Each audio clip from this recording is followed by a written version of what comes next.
श्री हरि भगवान विष्णु की जय हो। नैमिषारण्य में बैठे सूत जी से ऋषियों ने प्रश्न किया कि जब भगवान विष्णु अधिक मास को लेकर बैकुंठ लौट गए तब आगे क्या हुआ। इस प्रश्न पर सूत जी ने पुरुषोत्तम मास महात्म के 8वें अध्याय की जो कथा है वो सुनाई। सूत जी बोले, हे मुनियों, यही प्रश्न नारद जी ने भी भगवान नारायण से किया था। तब भगवान नारायण ने उत्तर दिया कि हे नारद, विष्णु जी अधिक मास को अपने साथ बैकुंठ ले गए और वहां उसे अपने समीप स्थान दिया।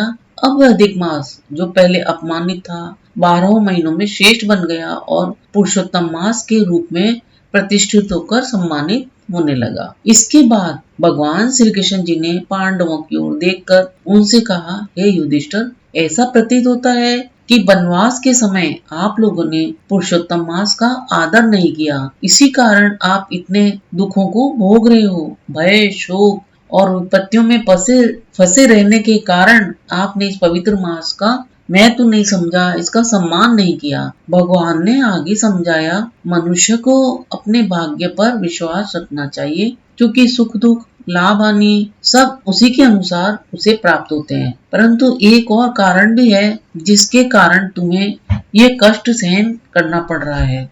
अब मैं पुरातन कथा सुनाता हूँ। इसके बाद भगवान श्री कृष्ण जी ने द्रौपदी के पूर्व जन्म की कथा सुनाते हुए कहा, पूर्व जन्म में द्रौपदी एक महात्मा मेघावी ऋषि की अत्यंत सुंदर और गुणवान पुत्री थी। वह रूप, विद्या और नीति में निपुण थी और अपने पिता को अत्यंत प्रिय थी।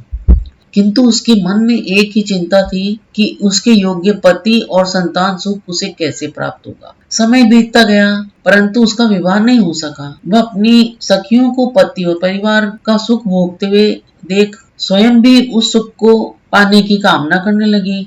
वह चिंतित रहने लगी कि कौन सा उपाय करूं, कौन सी आराधना करूं और कौन सा पुण्य कर्म करूं जिससे यह सुख उसे भी मिल सके।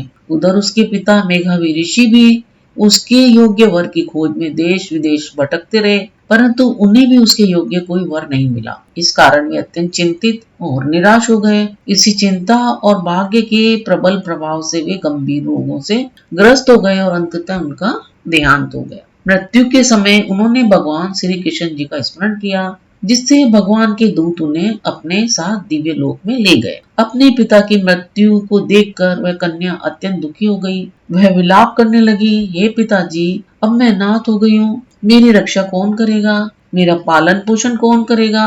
वह अपने पिता के शरीर को गोद में लेकर रोती रही। उसकी करुण पुकार, उसका विलाप सुनकर आसपास के मुनि वहां आए और उन्होंने विधि पूर्वक मेघावी ऋषि का अंतिम संस्कार किया।